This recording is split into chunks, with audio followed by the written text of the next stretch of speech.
Dios les bendiga, queridos hermanos, gracias por estar con nosotros en esta noche. Vamos a dar continuidad a nuestra enseñanza con respecto a la pasión de Cristo. El día de ayer estuvimos viendo el juicio de Jesús expuesto a la luz del tribunal judío o el Sanedrín como tal. Eso lo revisamos en el capítulo 26 de Mateo. Luego, el día de hoy hemos dedicado nuestro tiempo para poder explorar el capítulo 27 que nos habla del juicio romano. Vamos a tener un tiempo de oración antes de poder meditar la palabra del Señor y vamos a orar para poder poner esta enseñanza en manos de nuestro Señor y pedirle por todas esas necesidades que también tenemos en cada una de nuestras familias. Vamos a orar. Padre, te damos las gracias por permitirnos entrar en tu presencia. Oramos, bendito Dios, para que seas tú ministrando nuestras vidas, ayudándonos a exponer, Señor, tu palabra de la forma más correcta y de la forma que más te pueda, Señor, glorificar a ti. Oramos, Señor, por cada una de las peticiones y necesidades de nuestros hermanos. Intercedemos, bendito Dios, para que tú puedas glorificarte en sus vidas. Y oramos, Señor, para que seas también misericordiosamente obrando, Señor, en esta situación que estamos viviendo como país, como iglesia. Te pedimos que nos perdones y que nos ayudes. En el nombre de Jesús. Amén y amén. Muy bien. Antes de poder entrar a la enseñanza, quiero recordarles que el día de mañana vamos a estar poniendo un pequeño video en la página en Facebook para que puedan ustedes revisar un poco acerca de cómo se celebra la Cena del Señor. Quiero recordarles que el día domingo a las 9 de la mañana todos los tabernáculos a nivel nacional e internacional se van a estar uniendo, no solamente en la conexión de internet, sino que también a nivel de la televisión. Aquellas personas que no tengan internet, sino que solamente puedan tener televisión, pueden estar pendientes de ver el canal 17 o en su defecto conectarse a internet para poder celebrar la Cena del Señor. El día de mañana voy a estar dando las indicaciones exactas que usted tiene que seguir para poder celebrar la Cena del Señor en familia. Voy a poner el video por la tarde, así que con toda confianza usted lo puede revisar por la tarde o el día de mañana o el día sábado para que sepamos cómo va la cosa. A las 9 de la mañana, recuerde, todos los tabernáculos a nivel nacional e internacional, nuestro pastor general nos ha pedido de que podamos estar reunidos en un solo sentir, la celebración del 43 aniversario del Tabernáculo Bíblico Bautista Amigos de Israel. Así que están invitados, iglesia también de Cojutepeque y todos los que en este momento se conectan con nosotros, están invitados a compartir ese momento. La celebración la va a estar desarrollando nuestro pastor general desde las instalaciones del Tabernáculo Central. Y nuestro sermón de resurrección va a ser hasta las 6 de la tarde el día domingo. Así que vamos un poco a revisar esto. Muy bien. Vamos a volver a explicar un poco acerca de cómo se divide el proceso. El proceso de Cristo se divide en dos etapas. Algunos estudiosos italianos y europeos piensan que son dos instancias, pero realmente lo que sucede es que está dividido en dos partes. En este momento los romanos estaban por encima, era la autoridad, era el imperio que gobernaba la nación como tal. Y por esta razón los judíos estaban bajo el sometimiento romano. A ellos les competía no solamente impartir justicia, sino que también administrar. De esta manera nosotros podemos ver en la Biblia que hay una división entre el juicio que se le hace a Jesús en la autoridad del Sanedrín, que es la corte suprema de los judíos, y la autoridad romana. Ahora, ¿cuál fue la resolución que revisamos? Si usted no ha visto este video, lo puede ver en el Facebook con toda confianza. Y la resolución que emite prácticamente el Sanedrín es blasfemia. Ahora, ¿cuál va a ser el cambio que va a tomar en el capítulo 27 de la enseñanza? En primer lugar, quiero que veamos un poco acerca de la investigación del Jesús histórico. Cuando nosotros revisamos el juicio de Jesús, nosotros vamos a tener que encontrarnos, digamos, con dos elementos. La mayoría de eruditos discrepa en algunas situaciones que se dan alrededor de lo que pasa en el juicio de Cristo, particularmente en la persona de Pilato. ¿Por qué razón? Vean, a la persona de Pilato como tal, como quien va a ser la autoridad competente romana para juzgar a Cristo, se le ve en el texto evangélico como un personaje que aparentemente está a favor de Jesús. Cuando nosotros vemos la historia de Pilato, es ahí donde hay una confrontación, porque todos los textos que nosotros tenemos en la investigación, por lo menos que tenemos extra bíblica, encontramos que la persona de Pilato es completamente contraria a lo que presenta el personaje de Pilato en la historia del juicio de Jesús. Por este punto, muchas personas han dicho y han aclarado que en un momento determinado, posiblemente los evangelistas, cuando escribieron esta historia, tenían un cierto sesgo e inclinación a poder poner a Pilato como un personaje que favorecía a Jesús, pero realmente es más una investigación que tenemos que revisar. ¿Por qué razón? Porque lo que sí es real es que cuando se escribe este texto, los judíos estaban siendo expulsados, los judíos cristianos estaban siendo expulsados del judaísmo principalmente. Eso lo podemos corroborar en textos del Evangelio de Juan. Cuando se escriben estas narrativas del juicio de Jesús, lo que está pretendiendo el escritor Mateo es, digamos, aislar de la culpa digamos, en un momento determinado a la autoridad romana y culpar directamente al pueblo judío. Es por la interpretación del Evangelio de Mateo y algunos textos evangélicos que el antisemitismo, que es prácticamente el aborrecimiento o la crítica hacia el pueblo judío o prácticamente la persecución, muchas veces se ha asentado. ¿Por qué razón? Porque si leemos los textos que presentan el juicio de Jesús romano, nos presenta a un Pilato que, aunque es débil, aunque prácticamente no quiere dar su postura o no quiere dar su resolución, parecería que el pueblo judío es el culpable de la muerte del Señor.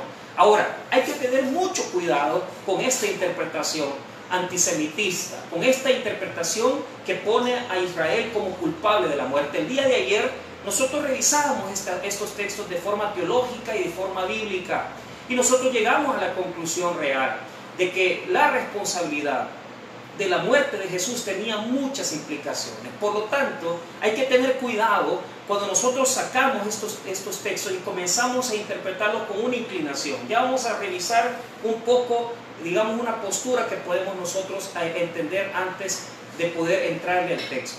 Número 2, una vez que hemos dejado claro que la figura de Pilato es histórica, no es igual que la bíblica, o sea, la figura histórica es un personaje terrible, un personaje pirante, un personaje agresivo, pero los evangelios presentan a Pilato como un relativista, como alguien que no toma posición de nada, ¿verdad? Entonces, hay que tener cuidado con comparar estos dos elementos. Ahora, en segunda instancia, vamos a ver un poco acerca del proceso que se siguió judío, pero también comparado con el proceso romano. Ve, el proceso judío tuvo 3 etapas. Primero, capturan a Jesús, lo arrestan y lo presentan a Anás, que era sumo sacerdote. Sabemos que tenía el nombre de sumo sacerdote, aunque él ya no estaba fungiendo, sino que era su yerno Caifás. Inmediatamente se lo presentan a Anás a Jesús, y después Anás se lo envía a Caifás en la noche.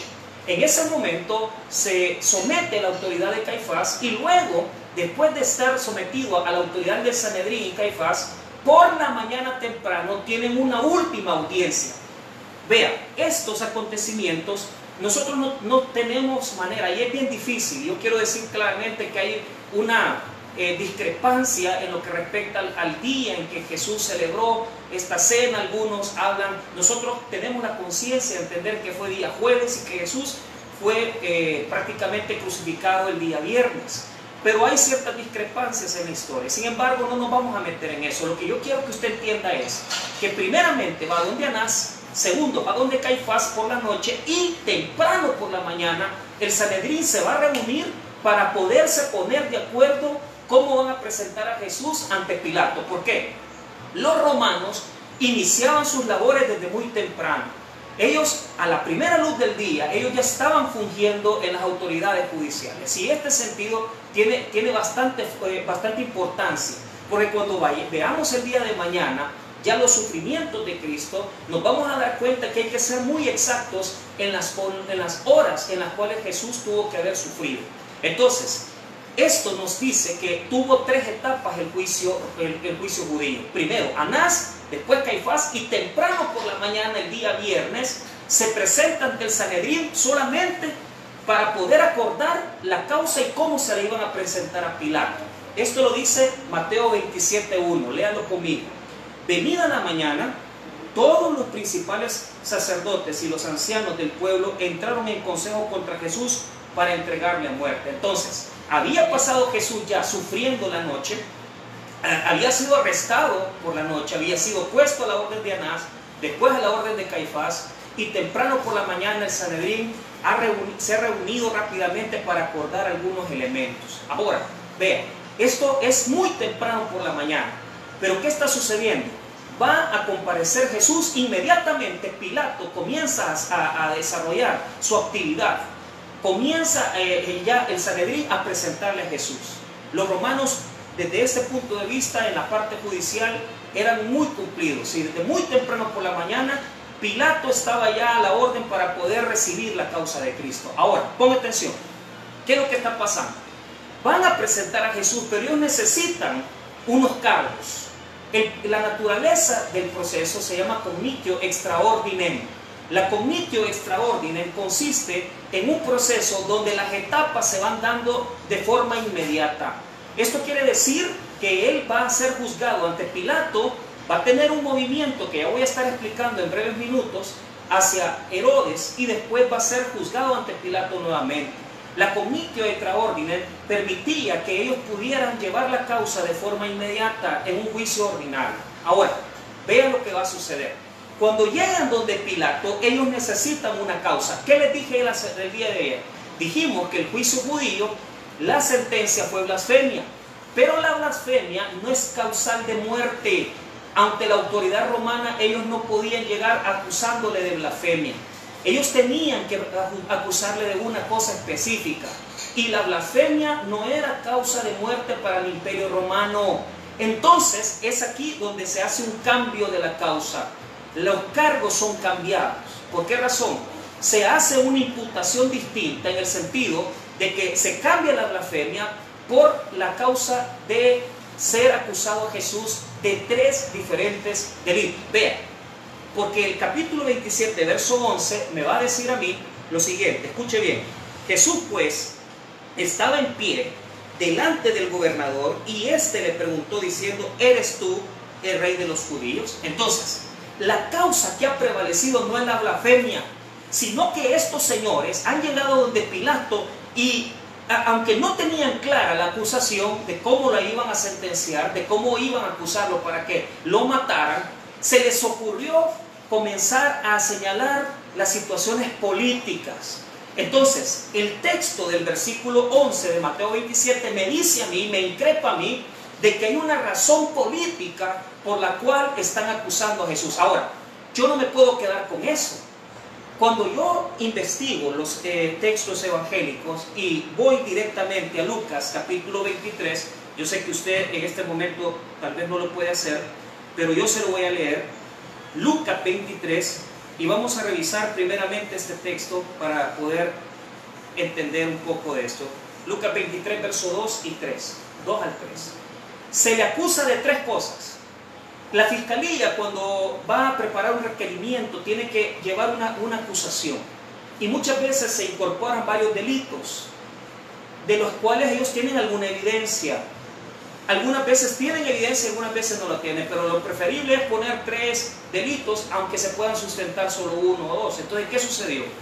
Acusan a Jesús de 3 delitos, Lucas 23, verso 2 al 3, dice que son 3 delitos los que se le están acusando, están incoando. Dice el versículo 2: y comenzaron a acusarle diciendo: a este hemos hallado que pervierte a la nación. Primero, oiga bien, están acusándole por ser un hombre que tiene una causa política, está pervirtiendo la nación. Pero esta palabra en el texto lo que quiere revelar es que tiene una causa política, que tiene una causa revolucionaria.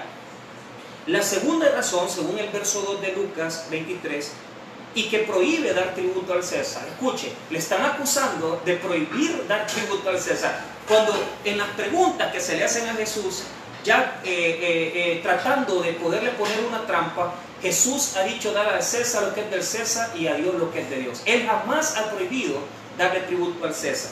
Entonces, escuche lo que dice la tercera causa, la tercera acusación. Dice así: diciendo que él mismo es el Cristo, un rey. Entonces, le acusan en primer lugar por pervertir la nación, segundo por decirle a la gente que no pague tributo, y número 3, le acusan por hacerse pasar por rey. Ahora, esto se le llama en derecho romano laesa majestati. ¿Qué quiere decir? Un delito lesivo a la autoridad de Roma. Entonces, ¿por qué tienen que hacer esto los judíos? Porque con la blasfemia no iban a poder procesarlo.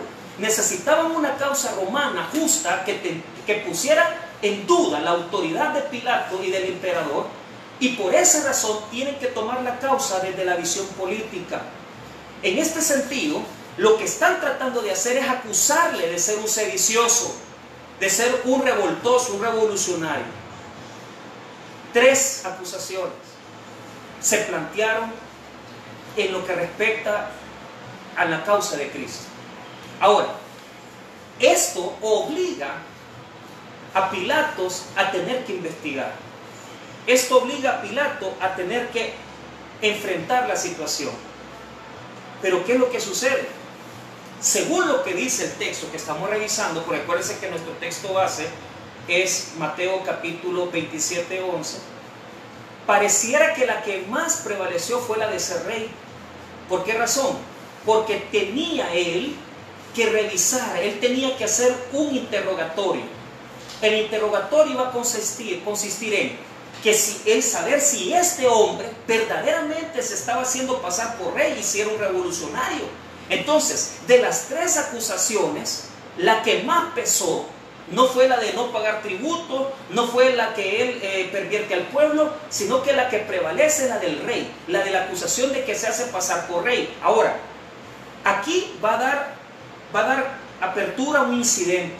Este incidente tiene que ver con una audiencia, un interrogatorio que el mismo Pilato va a hacer a Jesús, preguntándole acerca de la causa del rey. Entonces él va a preguntarle a Jesús acerca de si es cierto que él es rey y si él verdaderamente se está haciendo pasar por rey. Ahora, pon atención, este es el segundo texto que vamos a relacionar. El segundo texto que vamos a relacionar es Juan 18, versículo 28.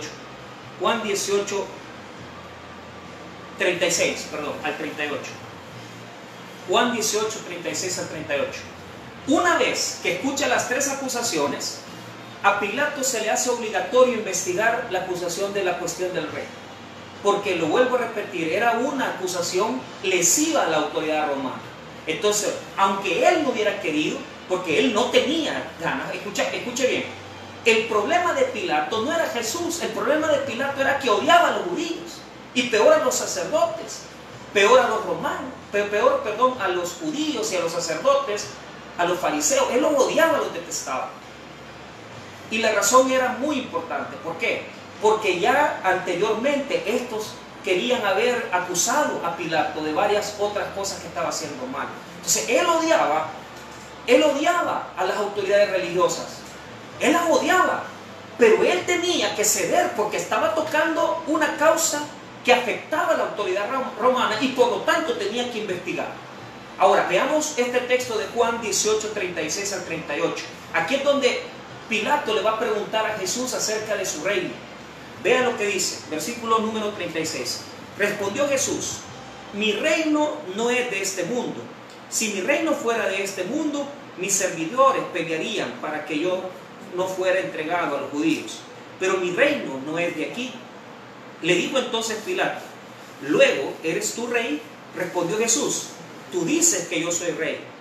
Yo para esto he nacido y para esto he venido al mundo, para dar testimonio a la verdad. Todo aquel que es de la verdad, oye mi voz. Le dijo Pilato: ¿qué es la verdad?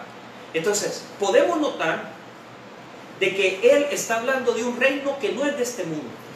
Él está hablando prácticamente de un reino celestial. La causa de Cristo, la causa de Jesús es una causa no política, es una causa del gobierno de Dios. El reino de Cristo no es terrenal, es celestial. Y lo que está tratando de hacer Pilato es tratando de investigar acerca de esta situación de gobierno. Entonces Jesús le dice: mira, mi reino no es de este mundo, hombre. ¿Sabe por qué? Es cierto, el reino de Jesús no es de este mundo. Jesús es el rey de todo el mundo. Jesús es el Rey de Reyes. Jesús es el Rey por excelencia. Es el Rey más grande que ha existido. Pero no tiene en este momento, porque Jesús no es ningún revolucionario. Hay un libro de El Jesús Revolucionario. Siempre pertenece a la escuela del Jesús Seminario.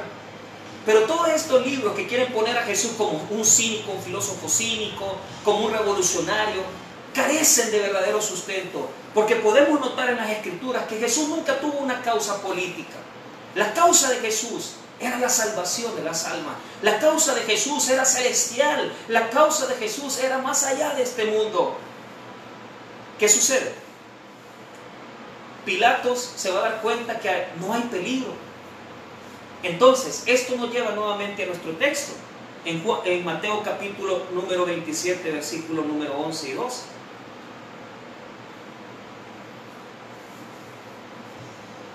Escuche lo que dice. Dos cosas. Versículo 11. Jesús pues estaba en pie delante del gobernador. Ahí está la primera vez que Mateo va a querer presentar a Jesús. Ese estar en pie es una palabra que quiere decir que estaba presentando su apariencia ante Pilato. Entonces, vea, Jesús no representa una amenaza, porque usted lo veía y él estaba con una vestimenta humilde.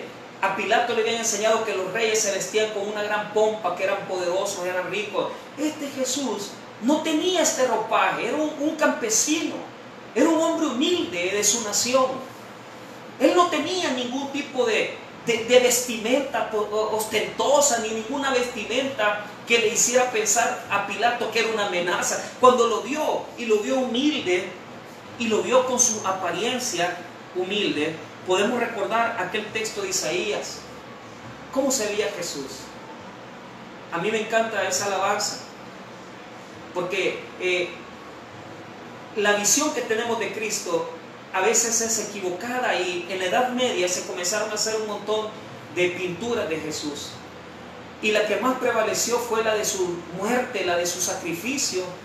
Pero la misma Biblia en Isaías 53 verso 2 nos dice que Jesús tenía una apariencia ordinaria y normal, porque era un judío de su época. Pero ¿qué es lo que quiere presentar este texto? Por eso me encanta la alabanza de Roberto Orellana, que habla: no creo en un Cristo vencido, lleno de amargura. Era un hombre humilde, normal. No tenemos que presentar a Jesús como ese Jesús crucificado, muerto. No, tenemos que presentar a Jesús como se presenta en Apocalipsis, que lo ve Juan en toda su gloria, que es el Dios, el Jesús que camina en medio de las congregaciones. Ese Jesús nadie le gusta, porque Él es el Jesús que va a juzgar al mundo, no es el Jesús crucificado. Pero ¿qué sucede? Escuche lo que dice Isaías 53. ¿Cómo lo vio Pilato a Jesús? Dice el texto de Mateo, dice que se paró frente a él, lo pusieron frente a él de pie. Pero escuche cómo dice el Isaías 53. Subirá pues renuevo delante de él, y como raíz de tierra seca no hay parecer en él, ni hermosura.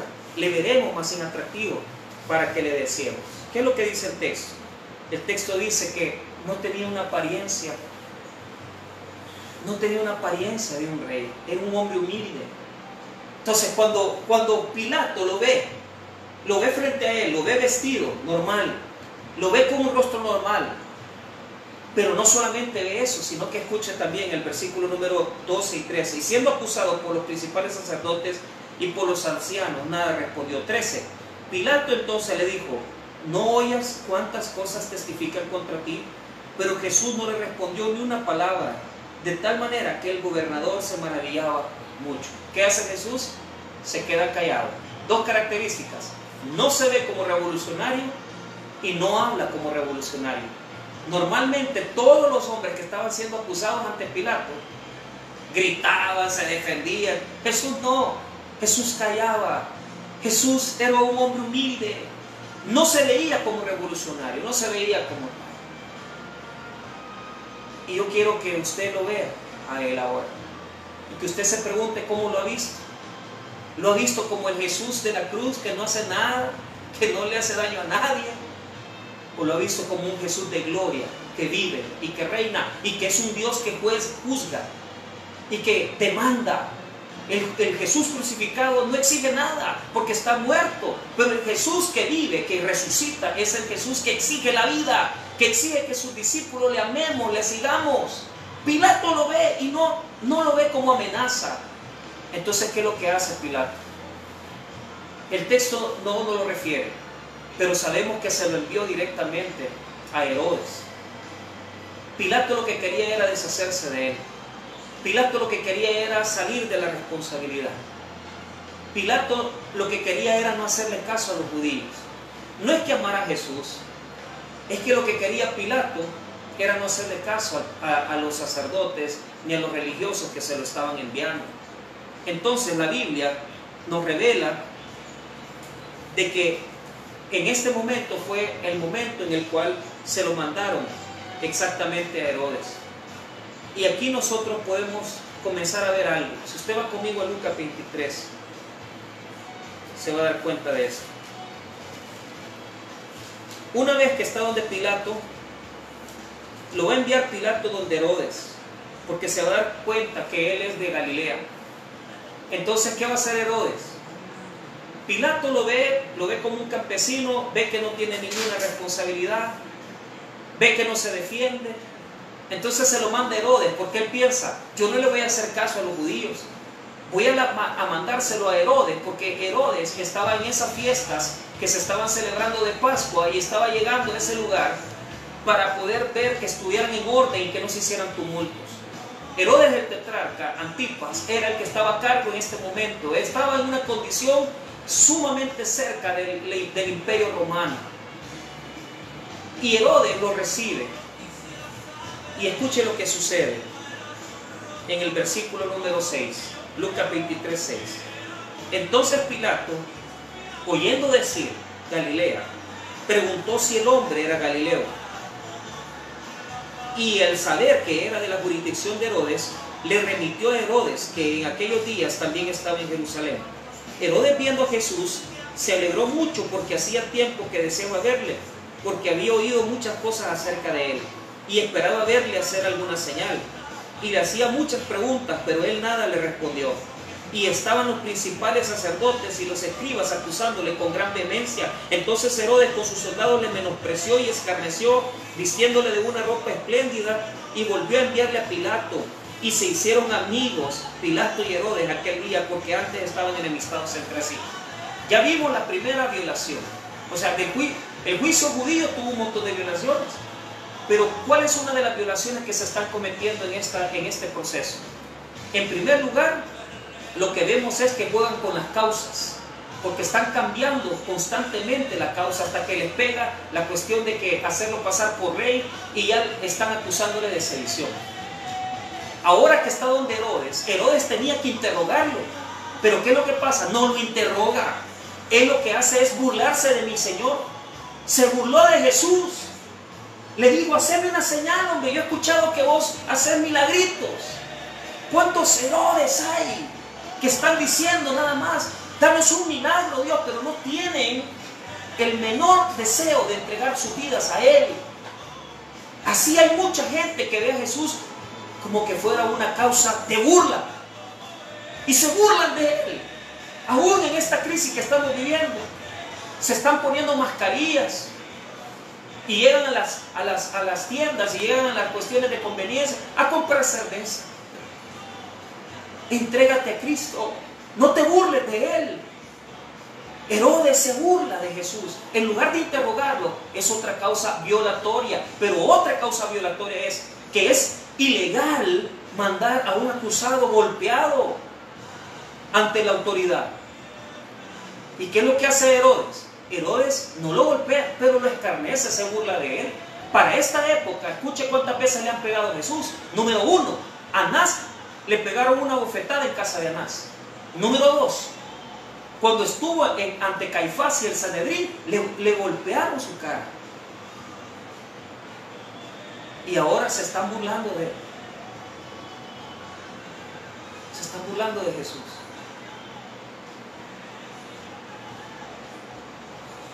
Pilato lo que tuvo que haber hecho es al no encontrar ninguna causa, como lo dice Lucas 23, porque si usted lee conmigo el versículo número 5, pero ellos porfiaban diciendo: alborota al pueblo, enseñando a todo, comenzando desde Galilea hasta aquí.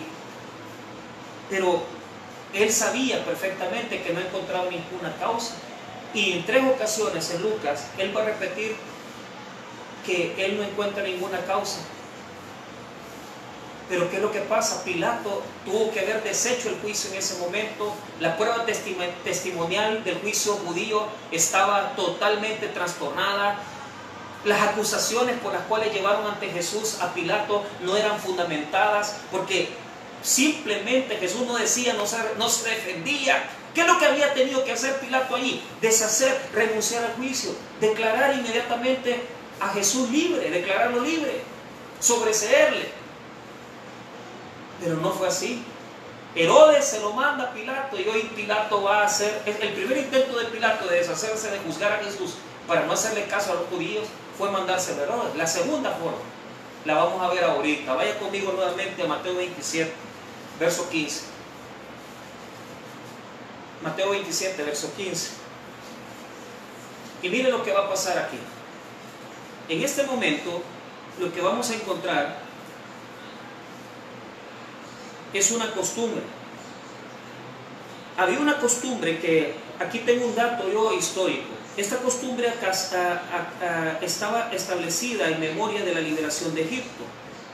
Roma la respetó como respetaba tantos usos de los pueblos sometidos. En un papiro griego egipcio, aproximadamente del año 88 al 89 después de Cristo, se lee que el prefecto de Egipto, Séptimo Vegeto, recibió la petición que le hace la parte litigante contra un tal Firión, y reconociendo al prefecto que es digno de la flagelación, dice que lo perdona en gracia al pueblo. Entonces, hay elementos históricos del año 88 que nos hacen entender que había una costumbre de poder soltar algunos reos. Entonces, Pilato tenía en este momento la potestad de hacer dos cosas: de abolir o absolver a un preso que no había sido condenado, pero también podía darle una indulgencia al que había condenado. O sea, él podía perdonarlo antes de condenarlo, antes de dar una sentencia. Es decir, aquí a Jesús lo pudiera haber sacado libre, pudiera haberlo liberado, pero en segunda instancia, si lo condenaba, podía también liberarlo. Ahora, ¿qué es lo que pasa? Él va a jugar las cartas. ¿Por qué? No es que le quiera ayudar a Jesús, es que lo que no quiere es hacerle caso a los judíos. Lo que no quiere es hacerle caso a los sacerdotes. ¿Por qué razón? Porque los sacerdotes ya lo tenían cansado. Los sacerdotes lo habían acusado con Roma y lo tenían harto. Por lo tanto, lo que está queriendo no es tanto defender a Cristo, sino que lo que está queriendo es no quedar bien con los judíos. Entonces, va a jugarse la segunda carta para tratar de liberar a Jesús. Y escuche lo que dice. Versículo 15. Ahora bien, en el día de la fiesta acostumbraba el gobernador soltar al pueblo un preso, el que quisiese. Y tenían entonces un preso famoso llamado Barrabás. Entonces, vea lo que va a hacer. Voy a explicar un poco de esto. Vea. El texto, oiga bien, el texto que tenemos aquí presente, vamos a ver primero un poquito de lo que está pasando. Lo que va a querer hacer Pilato, y se lo explico rápido, es que él está seguro que el pueblo lo que va a decir es: suelten a Jesús, porque él sabía perfectamente que Jesús tenía ciertos seguidores. Entonces, Pilato estaba segurísimo que cuando él le preguntara al pueblo: ¿a quién querés que suelte? ¿A Barrabás o a Jesús? La gente iba a decir: soltá a Jesús y condena a Barrabás. Pero ¿qué sucede?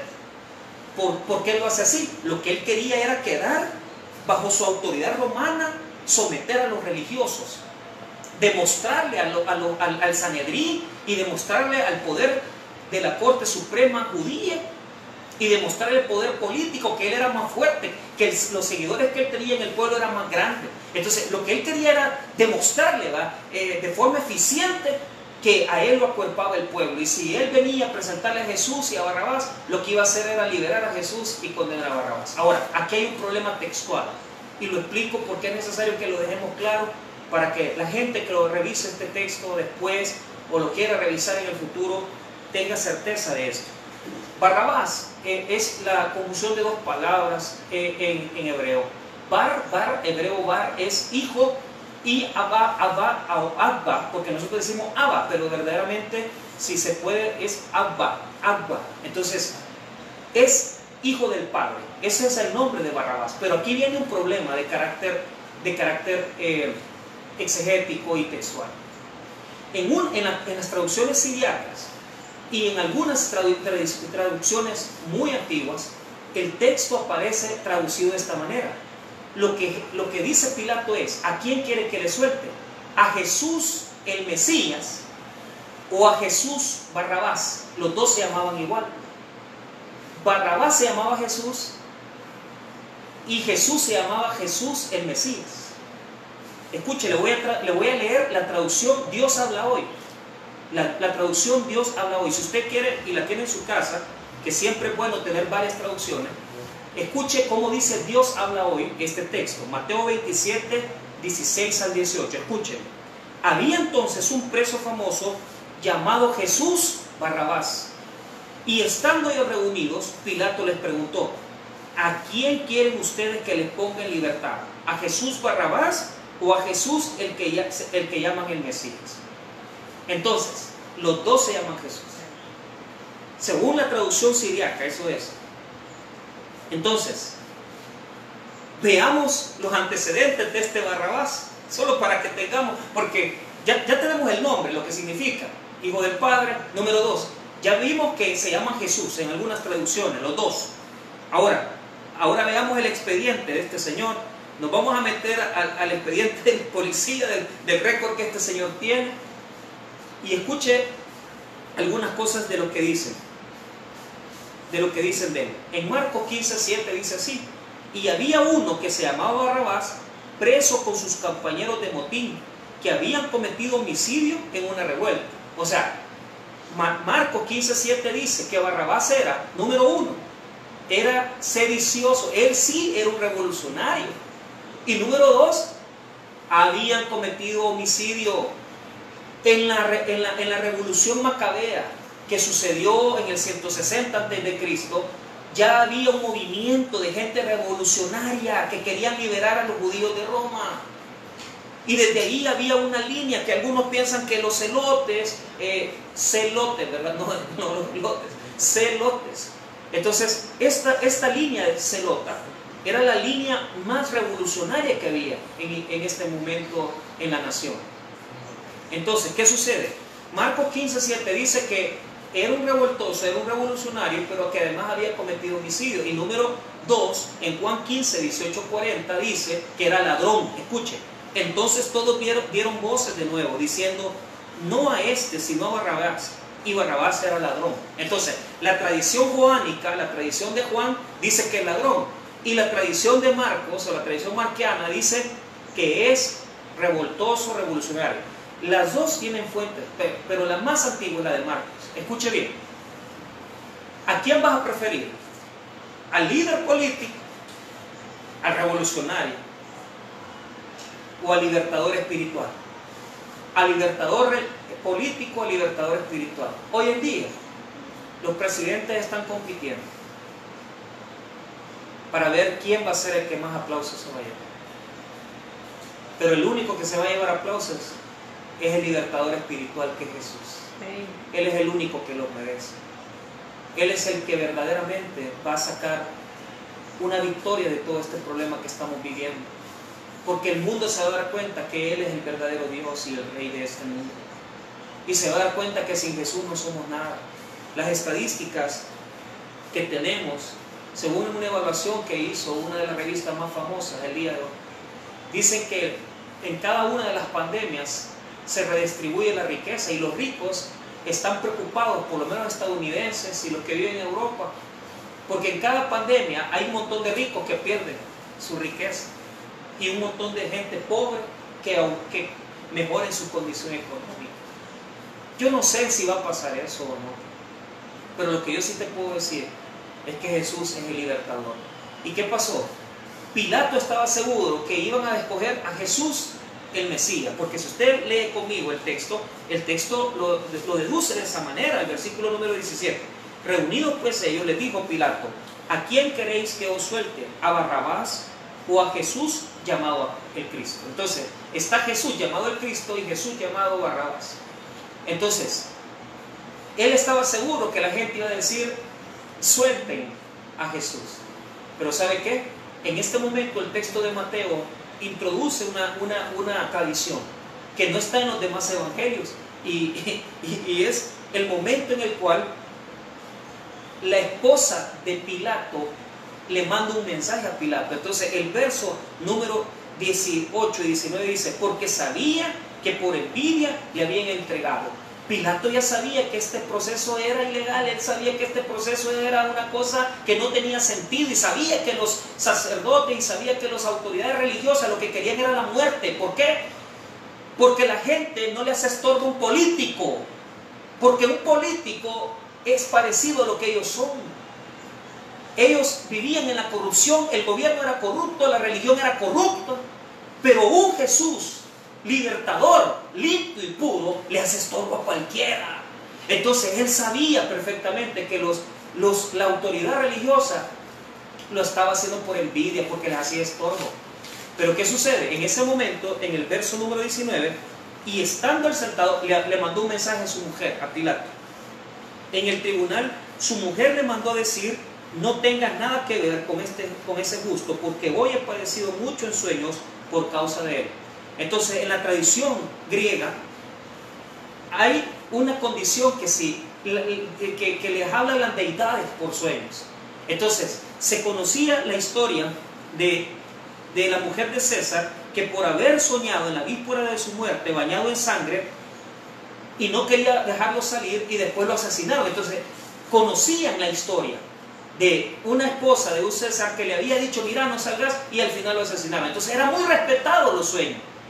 Pero es tan respetada la tradición de esta mujer, que la tradición le ha puesto Claudia Prócula, así se le llama a la mujer de Pilato.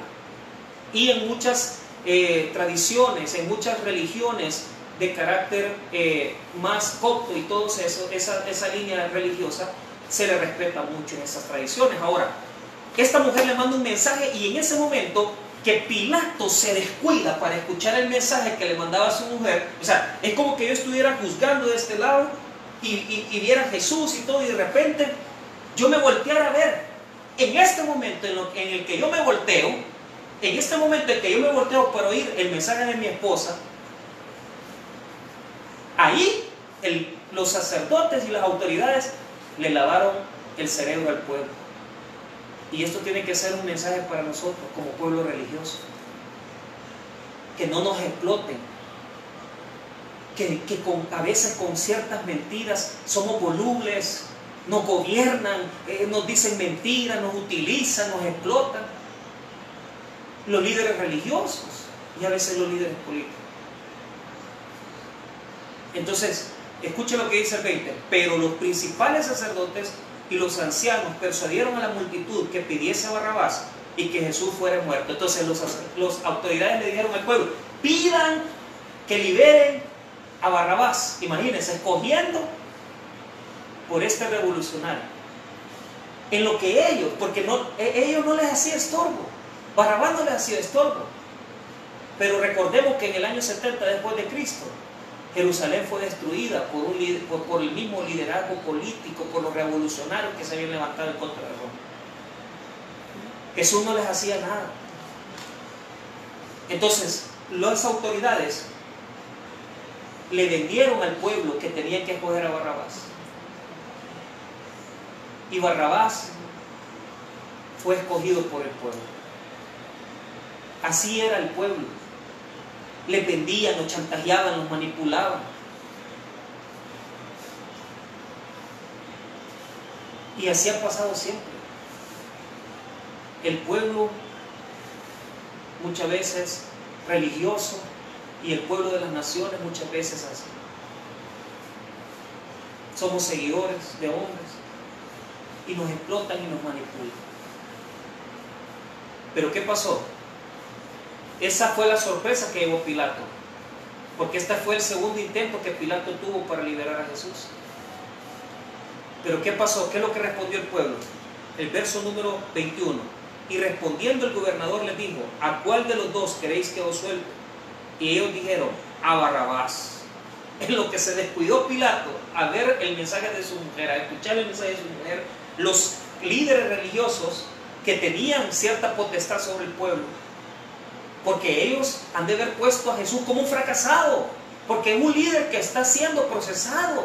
Entonces así somos el pueblo es, si nos va bien, por eso creemos en Dios, y si nos va mal, no creemos en Dios. Si Dios nos alimenta, si Dios nos da trabajo, si Dios nos da un carro, si Dios nos da casa, entonces a ese alabamos. Pues no, señores, como pueblo verdadero de Dios, tenemos que seguir a Jesús, aunque tengamos o no tengamos, aunque comamos o no comamos, porque Jesús es el Salvador de nuestras vidas. Amén. No seamos como este pueblo que se dejó manipular. Los religiosos le vendieron el mensaje a la gente que era un Mesías fracasado y que había fracasado en su intento de Mesías. Pero nosotros sabemos que no fracasó, y eso lo vamos a ver el día sábado. Pero ¿qué pasó? ¿Qué sucedió?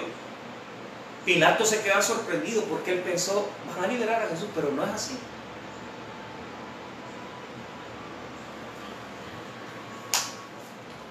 ¿Qué dice la historia de Pilato? La historia dice, esta es una tradición, dice: el tetrarca Herodes Antipas decía de Pilatos que era un hombre venal, violento, rapaz, extorsionador y tirano. El filósofo Filón presenta a Pilato como un hombre de carácter inflexible, tan implacable como obstinado, que no retrocedía ante nada. El historiador romano Tácito no conoció a Pilato, pero lo describe como arbitrario y despiadado. Pero vemos a un Pilatos diferente, vemos un Pilatos débil, que se deja llevar por el pueblo. Lo que él tuvo que haber dicho: si sos como Pilato y sabes perfectamente que no tiene la culpa, entonces lo que tenés que decir es no es culpable. Pero ahorita hay un montón como Pilatos. Escuche cómo somos como Pilato. Escuche lo que hace cuando escucha que la gente libera a Barrabás. En el verso 22, Pilato les dijo: ¿qué pues haré de Jesús llamado el Cristo? Todos le dijeron: sea crucificado. 23, y el gobernador les dijo: pues qué mal ha hecho. Pero ellos gritaban aún más diciendo: sea crucificado, sea crucificado, sea crucificado. Verso 24, viendo Pilato que nada adelantaba, sino que hacía más alboroto, tomó agua y se lavó las manos delante del pueblo, diciendo: inocente soy yo de sangre de este justo, allá vosotros. Muchos somos como Pilato. ¿Qué significa lavarse las manos? Era una costumbre judía, y lo que implicaba era la inocencia. Él no es culpable. Muchos somos como Pilato. Decís que sos católico y no te congregás. Qué bueno fuera que te congregaras en la iglesia católica o en la iglesia evangélica. Decís que sos evangélico y no te congregás. Decís que sos cristiano y no conoces la palabra. Decís que amás a Cristo y no le has ofrendado tu vida. Decís que adorás a Dios y tu vida deja mucho que desear en tu testimonio, en tu conducta. Decís que sos cristiano y nunca has tomado la palabra para leerla, jamás la has tocado para leerla. Tenés creencias, tenés concepciones religiosas que te inculcaron tus padres o tus antiguos. Y estoy hablando de las dos líneas, tanto cristianos evangélicos como cristianos católicos, que te enseñaron una religión, pero no sabes quién es Dios, no sabes quién es Jesús. Pilato, deja de lavarte las manos, deja de enjuagarte las manos y definite. Porque ¿qué nos enseña el juicio romano? El juicio romano nos enseña de que además de cometer tantas injusticias y tantas violaciones, el día de mañana vamos a ver el jus claris que tenía Roma, que era el derecho de poder no solamente poner en juicio, sino que también juzgar matando a una persona. Y vamos a ver que esa pena del azote que se le daba a los hombres también era una sanción mala que se le había puesto a Jesús. Podemos ver en el proceso romano de Jesús una cantidad de abusos, pero lo que podemos ver es gente indefinida, que nunca se definió por la verdad, y la verdad es Cristo. Tal vez eres como el pueblo que te deja guiar por cualquier partido o por cualquier equipo de fútbol o por cualquier cosa y aplaudís ahí y no sabes qué estás siguiendo. O tal vez sos como Pilato, que crees en Jesús pero no conoces a Jesús. ¿Cuál fue la sentencia? Sedición. Aún así no se podía declarar de sedición a una persona que no hubiera cometido, que no había sido acusado previamente y no había sido encontrado en esa causa previa. Se tenía que haber capturado por lo menos una vez a la persona para poderla matar por sedición. Pero en el caso de Jesús lo acusan de una situación política de la cual no es culpable, lo acusan de 3 delitos que ninguno es real, y por supuesto lo acusan de ser rey, lo cual no era una mentira, porque Jesús es el rey de mi vida y es el rey de la vida de todos los hijos de Dios que le creemos. Sentencia de muerte, crucifixión. Vamos a hablar mañana y pasado de esta situación. El día de mañana